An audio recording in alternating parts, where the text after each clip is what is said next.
What's up, everyone, and welcome to FAQ146. Welcome. What's going on? All good? It's all good for me, man. It's 8:30 a.m. in the morning.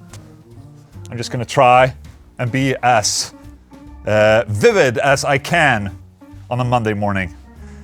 Giving it a shot, at least. So yes, welcome to another FAQ. Thank you so much for all the questions in the previous FAQs. Obviously, to be able to make FAQs, I need questions, and you guys still have questions, so I guess that's a good thing. I will just go ahead and start and see where we go. Okay. JD Metheny, will there ever be a Ola Englund artist signature solar guitar released? I think I've had this question before, but no, I don't think so. You know, I'm done with signature gear.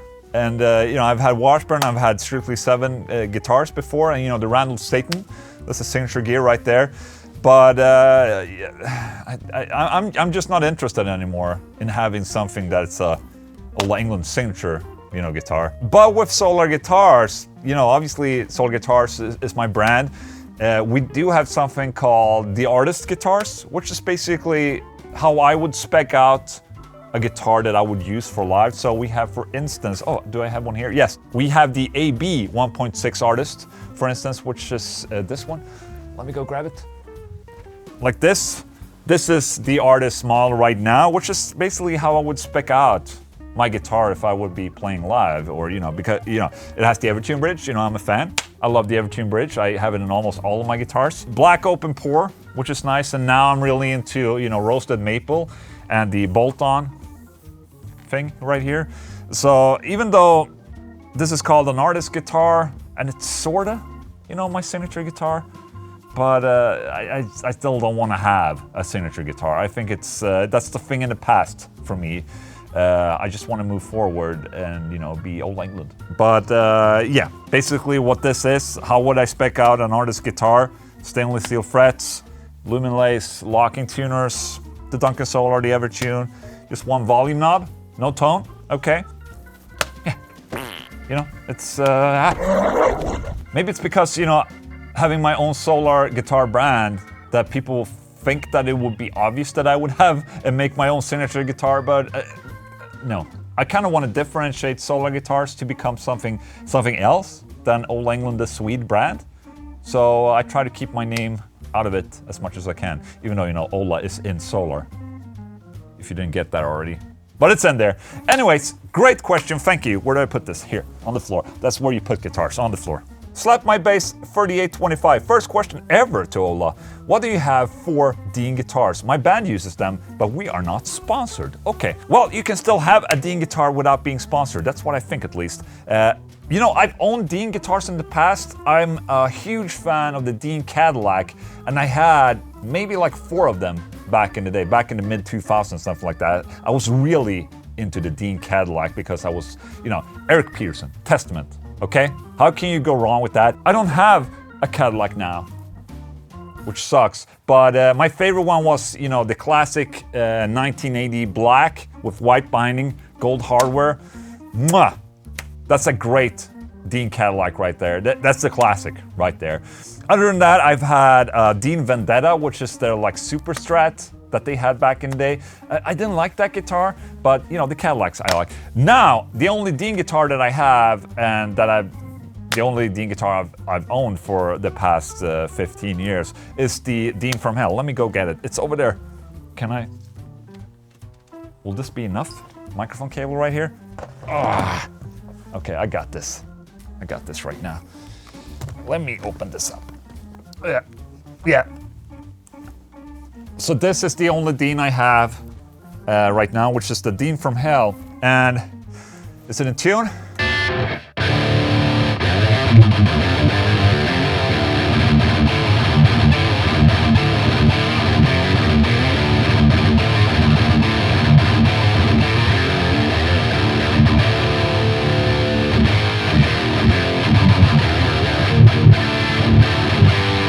So yeah, this obviously is a US custom shop guitar, and it differs a lot from, you know, import models. So I can't really say anything about the state of Dean guitars and imports right now.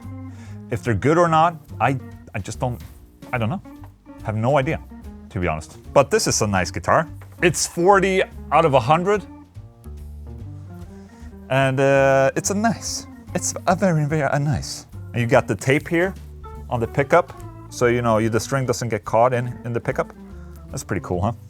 So yes, Dean Guitars, baby. Paul J.P. Davis. Hello, Ola the Office. I wonder what your secret is keeping a positive mind as well as keeping a family and relationship healthy. I'm almost 30 and can honestly say I haven't figured it out yet. Great question from Paul J.P. Davis. He's 30 years old and, you know, I'm a little bit older than that. I would say I still hadn't really found my spot in the world when it comes to,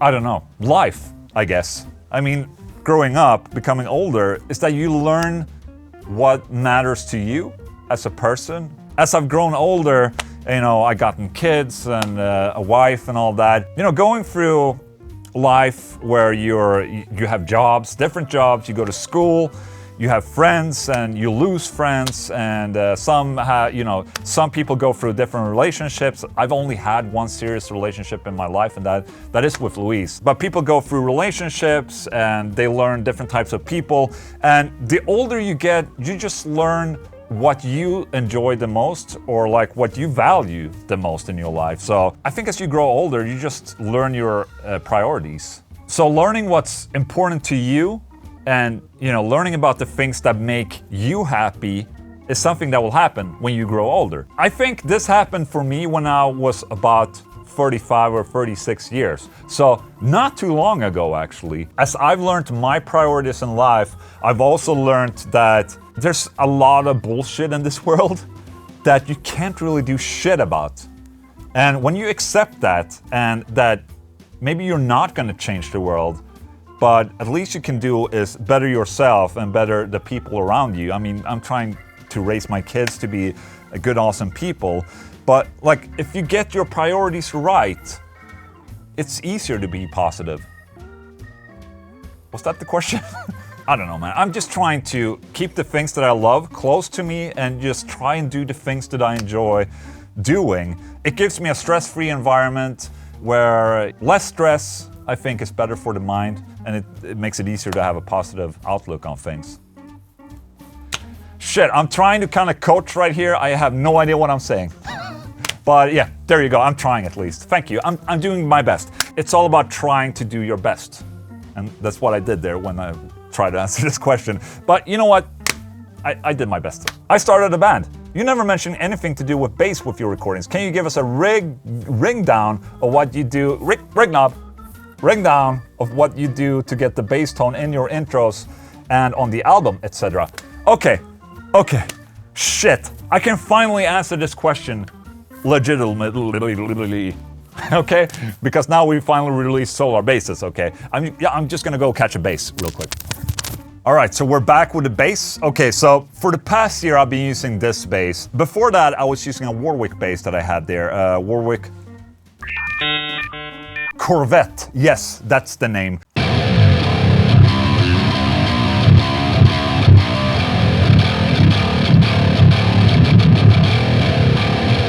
So I've been using this bass for the past year, and you know, in regards of a rig and the sound I'm using right here, I'm just using the same Plini sound that I'm using for guitar. It's just the same fucking amplifier, and this is the sound.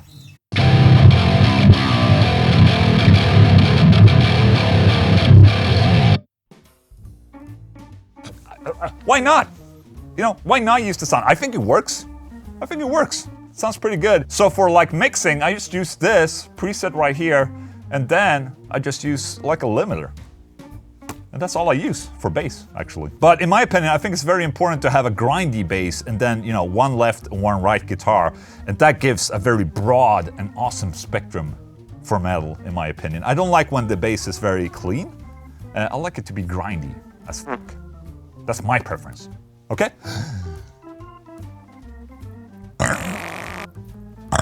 Okay, 9FOP. Hi Ola, I do have a question for you. You build up your own brand, you love Washburn diamond guitars. Why don't you do your own Solar Dime-like guitar? Would be awesome. I mean, personally, I could be seriously tempted. Cheers. Thank you. I've had this question before, and the answer is the same.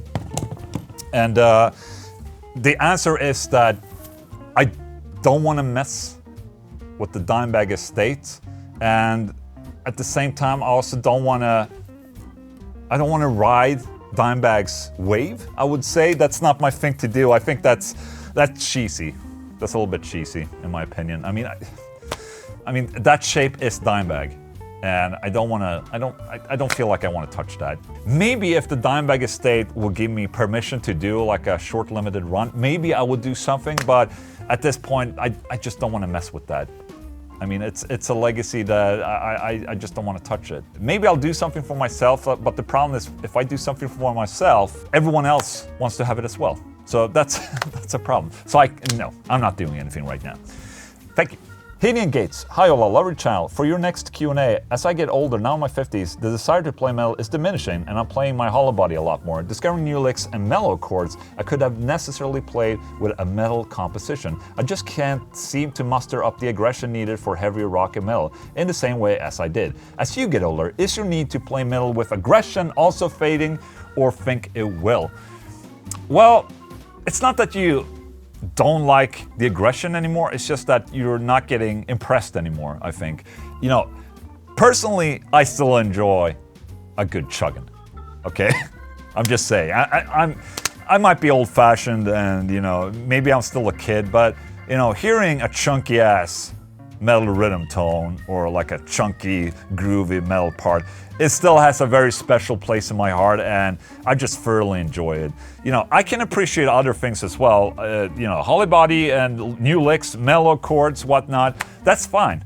You know, I still like playing cleans and, you know, do a little bit of acoustics and, you know, trying to venture into other realms when it comes to genres and whatnot. But, you know, my heart beats for metal. And as of right now, I don't really see that changing. I mean, I don't listen that much to music anymore, but, you know, still holds a very special place in my heart. But it's worth mentioning that, you know, people change. I might change. I don't know what I'm gonna say if I got this question in a year. Maybe it's a different answer. I have no idea. So, and it's not a bad thing. I mean, people change. That's what happens. Omid R. Hey Ola, there are a lot of YouTubers who changed direction for getting more views subscribers. You stopped doing FAQs and started Sun with Ola, which I really enjoy watching because you were tired of FAQ series. Then you changed your mind and brought back FAQ. Obviously, you do what you enjoy doing. How do you manage to keep it genuine? Don't you like getting more subscribers? That's a great question. I think it goes a little bit hand in hand with the question about how you keep things positive that I answered a little bit earlier. I took a decision, I think it was probably 2 years ago. You remember I said it when I was like 36 or something like that. I came to the conclusion that I should concentrate on what makes me happy. So from that point, I was basically only doing content that I wanted to do. And I think to this day, it's still what I want to do.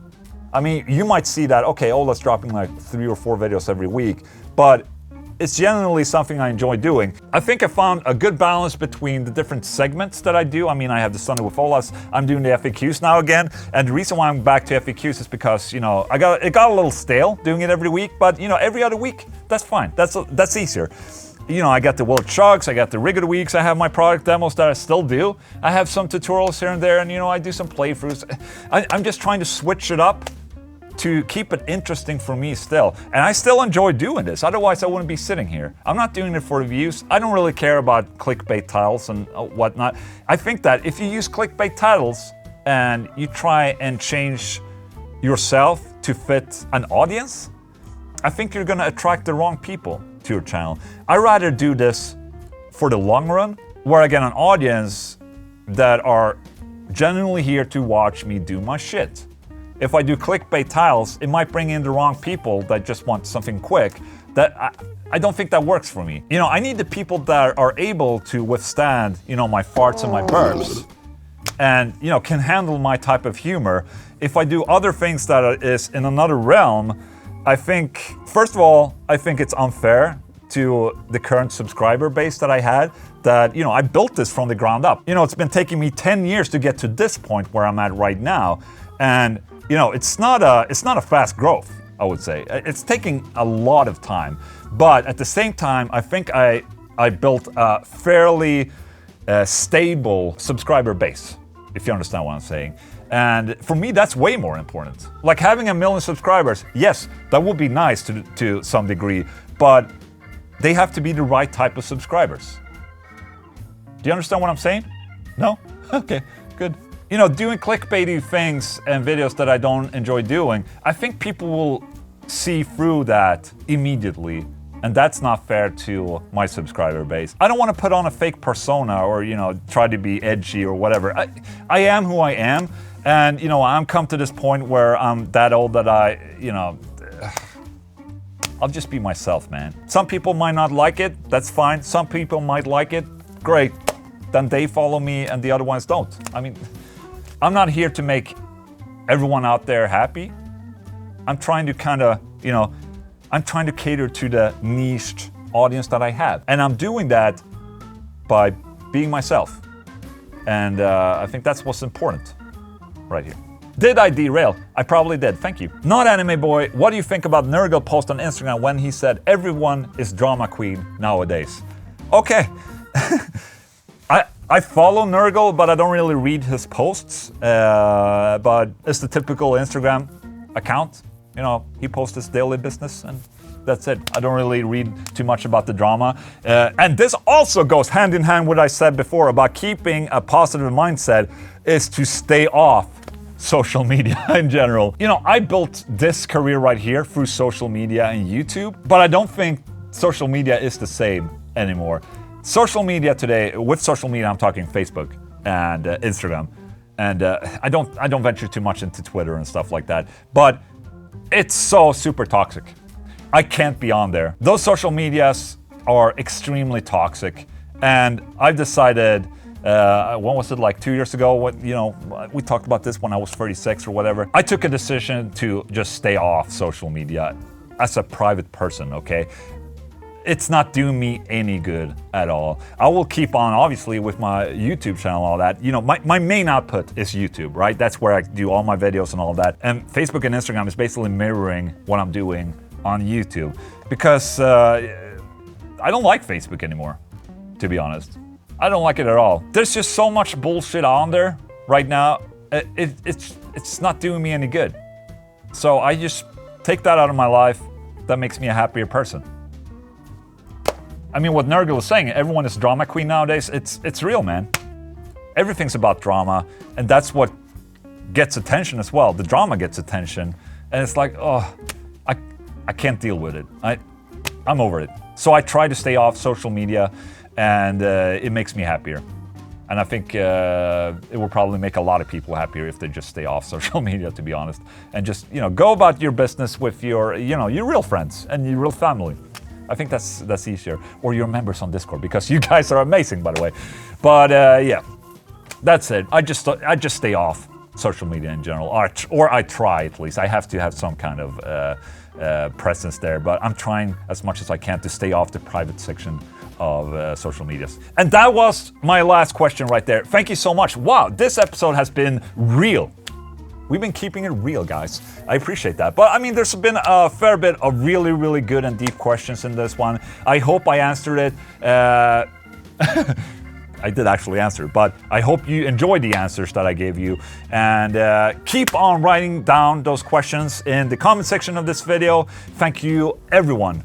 You guys are amazing. I love my subscriber audience. And, you know, it's growing steadily but slow. I don't fucking care. I'm happy where I'm at. I don't want to see it rocket somewhere. If things rocket, you know, if your subscriber count rockets away, that's when you lose control of things. And I don't want that to happen. I'd rather grow slow and steady, you know, like any other Swede. A huge shout out to all of my beautiful members. Thank you so much. You guys are amazing. I'll see you next time. Okay, thank you.